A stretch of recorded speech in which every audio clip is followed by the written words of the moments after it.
Hello everyone, welcome to CIZ plus. कैसे हैं आप? बढ़िया एकदम। और हमारी सीरीज चल रही है SSC JEE क्रैश कोर्स की 2020, जिसमें हम फ्लूइड मैकेनिक्स के बारे में पढ़ रहे हैं। आज के लेक्चर में हम पढ़ने वाले हैं फ्लूइड डायनामिक्स और पहले कुछ क्वेश्चन सॉल्व करेंगे फ्लूइड काइनेमेटिक्स के, जो कि प्रीवियस लेक्चर में हमने फ्लूइड काइनेमेटिक्स के बारे में सारा कुछ पढ़ लिया था। यहाँ तक चीज़ें क्लियर होंगी उम्मीद करता हूँ। दूसरा, ये सिर्फ नाम SSC JEE क्रैश कोर्स के चल रही है, but this is beneficial for all the state level of junior engineer and assistant engineer exam and PSU exam also। तो जो भी स्टूडेंट स्टेट JEE AE की तैयारी कर रहे हैं या फिर PSU की तैयारी कर रहे हैं, वो भी इस सीरीज को देख सकते हैं। यहाँ से उनको भी बेनिफिट मिलेगा। लेक्चर्स में वही सिलेबस है, चाहे आप स्टेट JEE दे लो, चाहे SSC JEE दे लो, चाहे आप PSU दे लो। फ्लूइड मैकेनिक्स कुछ भी चेंज नहीं होता है, सब जगह फ्लूइड मैकेनिक्स के वही कंसेप्ट पूछे जाते हैं, बस ये अलग है, सिलेबस किसी का थोड़ा ज़्यादा होता है, किसी का थोड़ा कम होता है। ठीक है, तो आज lecture number 6 important topics discuss करेंगे। जैसा कि आपको पता है, हम उन टॉपिक्स को टच कर रहे हैं जो कि एग्जामिनेशन में बार बार पूछे जाते हैं और पूछने की प्रोबेबिलिटी है। ये सारी चीज़ें यहाँ पे जो पढ़ाई जा रही हैं, एग्जाम की एनालिसिस करते हुए पढ़ाई जा रही है। मैंने आपको दिखाया भी है, क्वेश्चंस में लेके आता हूँ, वो डायरेक्टली क्वेश्चंस बिल्कुल डिक्टो as it is same concept से पूछे जाते हैं। कुछ क्वेश्चंस में मॉडिफिकेशन होता है, कुछ में नहीं होता। ठीक है, और दूसरी बात, जो भी स्टूडेंट आज इस चैनल में नया जुड़े हैं, इस सेशन में नया जुड़े हैं, पहले तो सेशन को पूरा एंड तक देखा करें ताकि आपको चीज़ें आसान लगे। कॉपी पेन लेके बैठा करें, खुद से नोट्स बनाया करें और क्वेश्चन प्रैक्टिस भी किया करें। ठीक है, और अभी तक चैनल को सब्सक्राइब नहीं किया तो चैनल को सब्सक्राइब जरूर करें, बेल आइकन को प्रेस करें ताकि आपको इसी तरह हर वीडियो का लेटेस्ट नोटिफिकेशन मिलता रहे। और अगर आप फुल सिलेबस पढ़ना चाहते हैं इसका, SSC JEE का, हर सब्जेक्ट को बिल्कुल ब्रीफ में पढ़ना चाहते हैं, बेसिक से पढ़ना चाहते हैं, तो आप विजिट करें हमारी वेबसाइट www.cizplus.com CIZplus.com। यहां पर आपको कोर्स नजर आएगा SSC JEE full nutrition pack के नाम से। ये कोर्स है, वेबसाइट पे मिलेगा आपको। वेबसाइट नहीं तो आप ऐप भी डाउनलोड कर सकते हैं, CIZ plus Android app, link आपको डिस्क्रिप्शन में मिल जाएगा। तो ये जो कोर्स है, बहुत ही हाई क्वालिटी के वीडियो लेक्चर्स इसमें प्रोवाइड किए गए हैं, जिसे बोला गया SSC JEE fast track course, इसी में इंक्लूड है। इसका एक हिस्सा ये है, इसमें हाई क्वालिटी के वीडियोस हैं, थ्योरी अच्छे से समझाई गई है। उसके बाद थ्योरी के साथ साथ क्वेश्चन प्रैक्टिस करने के लिए आपको एक मॉक टेस्ट सीरीज मिलेगी free of cost. Then after basic कुछ सब्जेक्ट्स हैं जो आपको आने चाहिए, स्ट्रेंथ ऑफ मटेरियल हुआ, इंजीनियरिंग मैकेनिक्स हुआ, इनको भी इसी के साथ आपको प्रोवाइड किया जाएगा। कोर्स के साथ फुल कोर्सेज हैं इंजीनियरिंग मैकेनिक्स के, स्ट्रेंथ ऑफ मटेरियल के, आप यहाँ से देख सकते हैं। और SSC JEE प्रीवियस ईयर के क्वेश्चंस भी आपको यहाँ पे मिल जाएंगे ताकि आप अच्छे से प्रैक्टिस कर सकें। एक एडिशनल इसके साथ साथ आपको चीज़ मिलेगी, वो है वर्कबुक। हर एक सब्जेक्ट की टॉपिक वाइज आपको क्वेश्चंस प्रोवाइड किए जाएंगे टेस्ट की फॉर्म में, ताकि आप अपनी परफॉर्मेंस भी एनालिसिस कर सकें, जज कर सकें कि हाँ हमने कितना पढ़ लिया है और कितने क्वेश्चन हमसे बन रहे हैं। तो ये तो थी बेसिक सी इन्फॉर्मेशन। और भी इन्फॉर्मेशन अगर आपको चाहिए तो आप हमारे ग्रुप, टेलीग्राम चैनल हुआ, व्हाट्सएप ग्रुप हुआ, उससे भी जुड़ सकते हैं। लिंक आपको डिस्क्रिप्शन में मिल जाएगा। अगर अभी तक आपने ज्वाइन नहीं किया है तो आप ज्वाइन कर लें, आपके लिए बहुत बेनिफिट रहेगा। ठीक है, चलो ज़्यादा समय ना लेते हुए अब हम अपने टॉपिक को स्टार्ट करते हैं। हमें पढ़ना क्या है आज के लेक्चर में? फ्लूइड डायनामिक्स पढ़ेंगे। उससे पहले मैं कुछ क्वेश्चन काइनेमेटिक्स के आपके साथ डिस्कस करना चाहता हूं। पहला क्वेश्चन आपकी स्क्रीन पर है। हमेशा आपका अप्रोच ये होना चाहिए कि पहले क्वेश्चन को पढ़ें, खुद से ट्राई करें, 5 सेकंड दें। 5 सेकंड की क्वेश्चन है, इससे ज़्यादा समय लगेगा नहीं। 5 सेकंड में आप इस क्वेश्चन को अटेम्प्ट करोगे। अगर इससे ज़्यादा समय लगा रहे हो तो आपको पेपर में समय कम पड़ने वाला है, क्योंकि सिंपल सा कंसेप्ट है, कुछ भी नहीं करना, पढ़ लिया होगा, सॉल्व कर लिया होगा। चलो देखते हैं। बात कर रहा है the general equation of continuity for these 3 dimension flow of incompressible fluid for steady flow UVW are components of velocity in x, y and z direction। मतलब कहने का कंटिन्यूटी इक्वेशन की बात किया है, स्टडी और इनकम्प्रेसिबल फ्लूइड के लिए 3 डायमेंशन में क्या होगी। हमने प्रीवियस लेक्चर में बताया था, एक इक्वेशन लिखी थी, del u upon del x plus del v upon del y plus del w upon del z equal to 0। This is the 3 dimension equation 3D incompressible के लिए। तो चेक कर लो कहीं, del u upon del x, del v upon del y, del डब्ल्यू upon del z, 1 सही है। अगर 1 सही है तो ओनली 1 इज द करेक्ट, क्योंकि 2 ऑप्शन तो सही हो नहीं सकते। देखो यहाँ माइनस साइन आ गया, ये गलत हो गया। Del u upon del x, यहाँ जेड आना चाहिए, एक्स आगे गलत हो गया, और ये तो है ही नहीं। क्या ये चीज़ क्लियर हुई? तो जो चीज़ें आपको पढ़ाई जा रही है उसी से क्वेश्चन आते हैं। और ये तो मैं आपको डेमो के लिए 5-7 क्वेश्चन दिखाता हूँ। कम से कम इस चैप्टर से आपको 50 से 60 क्वेश्चन नजर आएंगे, 100 क्वेश्चन भी नजर आएंगे, और सब क्वेश्चन इसी लेवल के होंगे। यही सेम कंसेप्ट बार बार रिपीट किया गया है, बार बार एक ही चीज़ पूछी जा रही है, फिर भी आप लोग अटेम्प्ट नहीं कर पाते। इधर देखना, क्वेश्चन पढ़ो। The continuity equation is connected with, continuity equation क्या बताती है? आप अगर इस चीज़ को नहीं पढ़े हो तब भी आप गैस कर सकते हो। कंटिन्यूटी का मतलब क्या है कि फ्लो हो रहा हो, कंटिन्यूस फ्लो, और कंटिन्यूस फ्लो हो रहा है तो वो मास को लेकर फ्लो कर रहा होगा, बिल्कुल। तो continuity deals with the conservation of mass, कि मास जो है एंटर कर रहा है वो एग्जिट भी करेगा। Mass is a conserve quantity, clear है ना? और यही कंटिन्यूटी इक्वेशन डिस्क्राइब करती है। क्या ये चीज़ क्लियर हुई? ठीक है, नेक्स्ट क्वेश्चन आपकी स्क्रीन पर, ट्राई करना है खुद से। बहुत अच्छा क्वेश्चन है। कल प्रीवियस लेक्चर में हमने इसके कंसेप्ट डिस्कस किए, तो आपको टेंशन नहीं लेनी है। क्या है? इरोटेशनल फ्लो की बात हो रही है, और ये इक्वेशन इक्वल टू 0। कोई इक्वेशन लिखिए, del square phi upon del x square plus del square phi over del y square equal to 0 is the equation given by. कि ये जो इक्वेशन है ये कौन सी इक्वेशन है, नाम पूछा है। कल हमने डिस्कस किया था, प्रीवियस लेक्चर में डिस्कस किया था कि इरोटेशनल फ्लो जब होगा तब कोई भी फंक्शन लैप्लास इक्वेशन को सेटिस्फाई करेगा, यही देखा था। तो यहां पर देखो एक नाम दिखाई दे रहा है, लैप्लास इक्वेशन, ओनली सी। कि हमने लैप्लास इक्वेशन लिख के नहीं बताई थी, फिर भी बता देते हैं कि किसी भी फंक्शन का del square phi over del x square plus del square phi over del z square del y square plus del square phi over del z square equal to 0, तो ये इक्वेशन कहलाती है लैप्लास इक्वेशन। कौन सी equation है? Laplace equation. ये चीज clear हुई? Next, continuity equation of a compressible fluid, कल ही बताया था। कंप्रेसिबल के लिए ρ1 a1 v1 equal to ρ2 a2 v2। Last lecture में बताया ρ1 a1 v1 equal to ρ2 a2 v2। कहां पर है? Option C is the correct, क्योंकि ये कंप्रेसिबल की बात किया है। ये वाली क्या है? इनकंप्रेसिबल के लिए 1 डायमेंशन में है ये सारी, ठीक है। ये ऑप्शन गलत है, ये कुछ भी नहीं है। ये चीज क्लियर हुई? Next, steady flow occurs. Steady flow हमने बताया था प्रीवियस लेक्चर में कि टाइम के साथ कांस्टेंट होनी चाहिए, चीजें चेंज नहीं हो रही हो। तो स्टडी फ्लो टाइम के साथ बात करेगा। Pressure does not change along the flow, time का कोई जिक्र नहीं हुआ, टाइम के साथ चीजें चेंज नहीं होनी चाहिए, उसे स्टडी बोलते हैं। Velocity does not change, conditions change gradually with time, ये तो चेंज हो रही है, ये गलत हो गया, ये भी गलत। Condition do not change with time at any point, option D is the correct. देखो पूछे जाते हैं क्वेश्चंस, जो भी कंसेप्ट मैंने पढ़ाए हैं आपको वो सब पूछे जाते हैं, तो आप बेफिक्र रहें, इसी तरह से पढ़ाई करते रहें, हर चीज आपको आसान लगेगी। नेक्स्ट देखो क्वेश्चन, फिर से कंटिन्यूटी इक्वेशन का क्वेश्चन आ गया, इसी तरह से पूछे जाएंगे, चिंता करने की कोई जरूरत नहीं है। जो भी चीजें आपको पढ़ाई जा रही हैं ये एग्जाम पॉइंट ऑफ व्यू को ध्यान में रखते हुए पढ़ाई जा रही है, तो आप बेफिक्र रहें, चीजों को अच्छे से समझें। कंसिडर द फॉलोइंग इक्वेशन, क्या बात कर रहा है? Which of the above equation are form of continuity equation, इसमें से कौन सी कंटिन्यूटी की इक्वेशन है? a1 b1 equal to a2 v2, 1 dimension continuity equation है फॉर इनकंप्रेसिबल फ्लूइड। ये भी इनकंप्रेसिबल फ्लूइड के लिए 2 डायमेंशन, ये कोई कंटिन्यूटी इक्वेशन नहीं, ये भी नहीं है, तो 1 and 2 are the correct. Option के हिसाब से ही पता चल जाएगा, 2 ऑप्शन ही सही होने चाहिए, 1 and 2 मैच कर गया, तो 3 और 4 तो गलत होने वाले, पता नहीं क्या दे दिया है, ये कहीं भी देखा नहीं है अभी तक रिजल्ट, क्लियर है ना? कुछ भी उल्टा सीधा लिख दिया। तो इस टाइप के क्वेश्चन आते हैं फ्लूइड काइनेमेटिक्स में। अब हम ब्यूटीफुल सा टॉपिक स्टार्ट करने जा रहे हैं, that is known as fluid dynamics. बहुत इंपॉर्टेंट है, जिसमें बर्नौली इक्वेशन, सबसे most important part of the fluid mechanics is Bernoulli equation.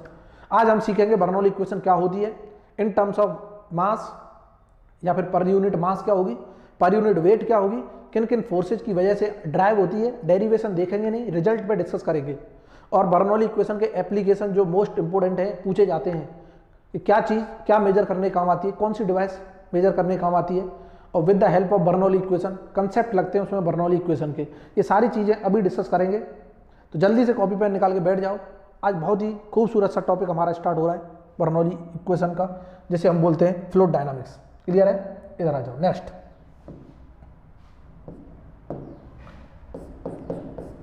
Fluid dynamics. Fluid dynamics की जब बात करते हैं तो हमने काइनेमेटिक्स देखी थी ब्रांच, एक होती है काइनेटिक्स। काइनेटिक्स और डायनामिक्स सेम चीज है। मतलब कहने का कि यहां पर fluid dynamics is the branch of science which deals with the study of motion considering with its causes, कि जो मोशन हो रहा है किसकी वजह से हो रहा है, उसके लिए फोर्सेस क्या क्या हैं, फोर्सेस को भी कंसीडर करो। काइनेमेटिक्स में क्या हो रहा था, सिर्फ वेलोसिटी और एक्सेलरेशन देख रहे थे, कहां से आ रहे हैं, किस फोर्स की वजह से आ रहे हैं, वो हमें मतलब नहीं था। डायनामिक्स में यहाँ पर फोर्सेस कंसीडर किए जाएंगे। तो सबसे पहला कंसेप्ट यहां पर फ्लूइड डायनामिक्स में पहली इक्वेशन आएगी Euler's equation. Euler's equation important है और इसी की हेल्प से बर्नौली भाई साहब आए, उन्होंने पूरा क्रेडिट ले लिया, एक पॉइंट बस लिख दिया कि हम ये पॉइंट लिख के एक इक्वेशन नहीं ड्राइव कर दे रहे हैं, और हमने क्या किया, इन्वेंशन कर दिया, उसी का नाम चल रहा है बर्नौली इक्वेशन। पूरा किया धारा किसका था, यूलर्स का था। क्या किया था कि ड्यूरिंग द फ्लो के दौरान उन्होंने बैलेंस किया फोर्सेस को, कि जो इनर्शिया फोर्स है, inertia force is equal to pressure force plus gravity force. तो सबसे पहली चीज, चाहे यूलर इक्वेशन की बात करें चाहे बर्नौली इक्वेशन की बात करें, इन दोनों इक्वेशंस को ड्राइव करने के लिए कितने फोर्सेज रिक्वायर्ड हुए, तीन forces, pressure, gravity and inertia force. Clear है ना? तो इन तीनों फोर्सेज की हेल्प से हमने यूलर इक्वेशंस को ड्राइव किया, और वो इक्वेशन क्या निकल के आई वो देखना है, dp upon rho plus vdv plus gdz equal to constant. ठीक है, ये निकल के आया। dp अपॉन रो, ये कांस्टेंट है, जीरो होगा इधर, इंटीग्रेशन करने के बाद कांस्टेंट आता है, जीरो का इंटीग्रेशन कांस्टेंट होता है। एक बार करेक्शन कर लेना है, यहाँ पे क्या हुआ, जीरो। तो ये है हमारी यूलर्स इक्वेशन। ये क्या है, यूलर्स इक्वेशंस। क्लियर है ना? तो ये किसकी बात करती है, ये इक्वेशन जो है मोमेंटम की इक्वेशन है, याद रखना, मोमेंटम इक्वेशन। पूछता है आपसे, this equation is momentum equation, but इस इक्वेशन को ड्राइव करने के लिए कुछ अजम्पशंस थे, अजम्पशंस वो पूछ लेता आपसे। सबसे पहला स्टेडी स्टेट की बात किया था, दूसरा यूनिफॉर्म फ्लो की बात किया था, ठीक है, तीसरा इररोटेशनल फ्लो की बात किया था,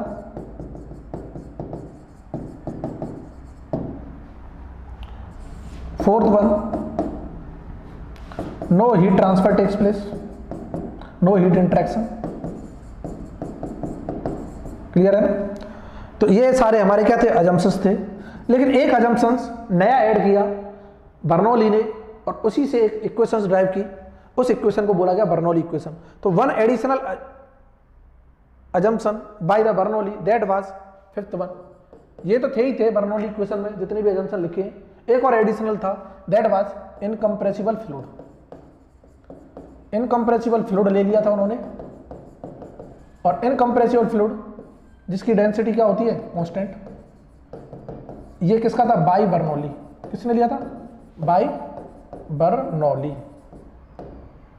और इसने लेने के बाद यूलर्स इक्वेशन को इंटीग्रेट कर दिया। इंटीग्रेट करने के बाद पता चला dp upon rho plus integration vdv plus integration gdz equal to integration of zero. तो यहां से हमें मिला p, रो तो कांस्टेंट है तो रो को बाहर निकाल दिया, p अपॉन रो आ गया, plus v square upon 2 plus gz equal to constant. और यही इक्वेशन कहलाई गई बर्नौली इक्वेशन। Beautiful concept. ये इक्वेशन थी बर्नौली इक्वेशन। इसका each and every term represent the energy per unit mass. तो ये इक्वेशन क्या बता रही है, एनर्जी पर यूनिट मास। क्लियर है ना? तो इसकी यूनिट अगर आप निकालते हो तो आएगी जूल पर केजी। यूनिट की अगर बात करते हैं, इसके हर एक टर्म की यूनिट, जितने भी टर्म है इसकी यूनिट क्या होगी, जूल पर केजी। मतलब कहने का जो बर्नौली इक्वेशन है, और यही इक्वेशन क्या कहला रही है, बर्नौली इक्वेशन। जो बर्नौली इक्वेशन है वो इक्वेशन ऑफ क्या है, एनर्जी है, और जो यूलर इक्वेशन थी वो इक्वेशन ऑफ मोमेंटम है। ये चीजें आपसे पूछता है कोई, ये भी पूछेगा आपसे एग्जामिनेशन में कि बर्नौली इक्वेशन में कौन कौन से फोर्सेस कंसीडर किए गए। तो जो यूलर में थे वही बर्नौली में थे, कुछ नया तो आया नहीं। क्लियर है ना। अब एक नई इक्वेशन आती है आपकी नज़रों के सामने। बस मैं अगर जी से डिवाइड कर दूं पूरी इक्वेशन को तो ये हो जाएगी P upon rho g plus V square upon 2g plus Z equal to constant. ठीक है, और ये भी इक्वेशन क्या है, बर्नौली इक्वेशन ही है, जी से डिवाइड कर दिया हर जगह। और ये इक्वेशन कहलाती है एनर्जी पर यूनिट वेट। इसका हर एक टर्म रिप्रेजेंट कर रहा है energy per unit wait. Equation पूछे जाते हैं, मैं अपनी मर्जी से नहीं लिखा रहा, energy per unit wait. Clear है ना। और यूनिट इसकी होगी मीटर में, यूनिट आएगी इसकी metre. Energy per unit weight की यूनिट जो निकल के आती है मीटर, इसीलिए इसके ईच एंड एवरी टर्म को हेड के नाम से जाना जाता है। This one is pressure head, this one is kinetic head, kinetic head, और दिस इज पोटेंशियल हेड। ठीक है, तो इसीलिए इस इक्वेशन को हेड के नाम से जाना जाता है, pressure head, kinetic head, potential head in terms of energy. Clear है ना। Energy per unit weight is equivalent to metre and that metre is terms as head. ये चीज क्लियर हुई। अब बर्नौली इक्वेशन का जो स्टेटमेंट था वो स्टेटमेंट क्या था, स्टेटमेंट ये था कि for study irrotational for incompressible fluid the summation of all the energy at any point is constant. मतलब कहने का ये एनर्जी है summation, pressure energy, kinetic energy, potential energy का जो समेशन है हर जगह क्या होगा, कांस्टेंट होगा। किसी भी पॉइंट पर देख लो during the flow of steady state irrotational for incompressible fluid. Clear है। तो इस इक्वेशन को हमने ऐसे भी लिख दिया, लिखते रहना। क्या लिख दिया, यही P1 upon rho g plus V1 square upon 2g plus Z1 equal to P2 upon rho g plus V2 square upon 2g plus Z2। ठीक है, और ये इक्वेशन क्या है, बर्नौली इक्वेशन है, बट ये आइडियल है, आइडियल कंडीशन में है। आइडियल कंडीशन में क्यों, क्योंकि बहुत सारे अजम्पशंस हैं यहाँ पे, बहुत सारे क्या हैं, अजम्पशंस। लेकिन एक चीज में कोई मुझे बताएगा, अगर दोनों पॉइंट पर फ्लो हो रहा है, फील करना, अगर मैं इस इक्वेशन को लिख रहा हूं किस पर, ये पाइप था, ये पाइप था, इस पाइप में फ्लो हो रहा है, एक ए पॉइंट हमने 1 पॉइंट मान लिया, एक ए पॉइंट 2 मान लिया, तो मैंने बोला दोनों पॉइंट पर summation of all the energy is constant. और यही इक्वेशन बताती है कंजर्वेशन ऑफ एनर्जी। बहुत अच्छे, बहुत शानदार कंसेप्ट। यही इक्वेशन बता रही है कि कंजर्वेशन ऑफ एनर्जी के सर अगर मैं फ्लो के दौरान देखता हूं किसी भी पॉइंट पर तो एनर्जी रिमेन्स कांस्टेंट, क्योंकि कंजर्व है, ना तो एनर्जी क्रिएट हुए ना डिस्ट्रॉय हुई। Energy can neither be created nor be destroyed but it can be transform from one form to another form, that is the law of conservation of energy. और ये भी satisfy हो गया Bernoulli में। लेकिन एक प्रॉब्लम आई मेरे दिमाग में, वो क्या थी कि सर अगर मैं फ्लो करा रहा हूं, मान के चलो यहां से फ्लो यहां जा रहा है 1 से 2, इसका मतलब ये हुआ क्या मैं इक्वल एनर्जी रखता हूं दोनों पॉइंट पर, क्या फ्लो हो सकता है? बिल्कुल नहीं। फ्लो जब भी होगा जब हाई एनर्जी से लो एनर्जी की तरफ, मतलब एक पॉइंट पर एनर्जी ज्यादा होगी दूसरे पॉइंट पर कम होगी, तभी तो फ्लो हो सकता है। लेकिन यहां तो उसने इक्वल कर दिया, इसका मतलब अगर इक्वल हो गई तो फ्लो किसी भी डायरेक्शन में नहीं होगा। कौन कह सकता है 1 से 2 हो रहा है, कौन कह सकता है 2 से 1 हो रहा है अगर इक्वल एनर्जी है तो? इसीलिए आइडियल कंडीशन में लिखी है। एक्चुअल में क्या होगा मेरे लाल, यहां पर कुछ ना कुछ लॉस हो गया है, हेड लॉस हुआ है। किसमें? फ्लो के दौरान कुछ हेड लॉस होता है। तो एक्चुअल बर्नौली इक्वेशन जो लिखी जाती है, actual Bernoulli equation, that is P1 upon rho g plus V1 square upon 2g plus Z1 equal to P2 upon rho g plus V2 square upon 2g plus Z2। इतनी तो energy 2 point पर है, इतनी energy 1 point पर थी, ये energy 1 point पर है टोटल, ये 2 पॉइंट पर है, लेकिन यहां ज्यादा रही होगी यहां के कंपेरिजन, तभी तो फ्लो हो रहा है 1 से 2। लेकिन कुछ लॉस हुआ होगा, वो इक्वलेंट टू एच है। This is the actual Bernoulli equation, और यही कहलाता है हेड लॉस। क्या है? Head loss. अब ये ड्यू टू फ्रिक्शन भी हो सकता है, विस्कोसिटी भी हो सकता है, किसी की वजह से भी हो सकता है, बट हाँ कुछ ना कुछ लॉस तो होगा। तो this was the Bernoulli equation. आपको उम्मीद करता हूं क्लियर हो गए होंगे कंसेप्ट। ओके, अब हम बात करेंगे एप्लीकेशन की। ये एप्लीकेशन आपके लिए इंपॉर्टेंट है, और चीज इंपॉर्टेंट नहीं है। Application of Bernoulli equation, application of Bernoulli equation. तो 3 एप्लीकेशन है इसके मेन। सबसे पहला कि डिस्चार्ज मेजरमेंट में या फिर फ्लो मेजरमेंट में, फ्लो मेजर और डिस्चार्ज मेजर। तो बर्नौली इक्वेशन की हेल्प से हम फ्लो को मेजर करेंगे या फिर डिस्चार्ज को मेजर करेंगे, या फिर हम वेलोसिटी मेजर करेंगे। वेलोसिटी मेजरमेंट में इसका एप्लीकेशन होता है, या फिर होता है फ्री वॉर्टेक्स में। एक वॉर्टेक्स फ्लो होता है, फ्री वॉर्टेक्स। पूछ लेता है कि फ्री वॉर्टेक्स फ्लो में बर्नौली इक्वेशन सेटिस्फाई कर जाती है, इसीलिए हम बोल देते हैं फ्री वॉर्टेक्स में हमारा बर्नौली इक्वेशन अप्लाई होता है, और वेलोसिटी मेजरमेंट में और फ्लो मेजरमेंट में। अब इनके लिए डिवाइसेस कि अगर हम फ्लो मेजरमेंट कर रहे हैं तो डिवाइसेस क्या क्या हैं वो बता दो। इसके लिए भी जो डिवाइस है वो बता दो क्या क्या है। ठीक है, सबसे पहली डिवाइस दैट इज, बस आपको डिवाइस का नाम और क्या मेजर करती है वो याद रखना है और कुछ नहीं याद रखना। इसको बोलते हैं वेंचुरी मीटर। सबने नाम सुना होगा, बहुत ही ब्यूटीफुल डिवाइस है वेंचुरी मीटर। एक होता है ऑरिफिस मीटर, ऑरिफिस मीटर। एक होता है flow nozzle, flow nozzle.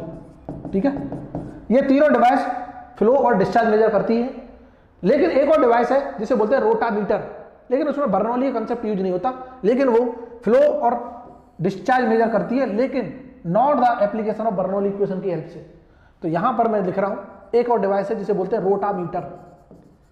Question में देखो कैसे आता है, which of the following device is used to measure the rotation.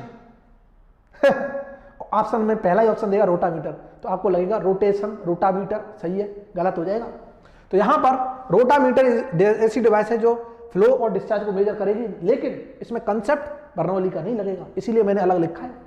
यहां पर जो कंसेप्ट लगता है बायंड फोर्स का लगता है, याद रखना, FB बायंड फोर्स। और इसका एक डिसएडवांटेज है, used only in vertical pipes, used only in vertical pipes. तो वर्टिकल पाइप्स में यूज होती है, ये एक डिसएडवांटेज है, तो पूछ लेता है समटाइम्स। ये चीज क्लियर हुई, डिवाइस बहुत अच्छी। एक डिवाइस जो मेजर करती है वेलोसिटी, इसका नाम है पिटॉट ट्यूब, बहुत ही इंपॉर्टेंट, पिटॉट ट्यूब।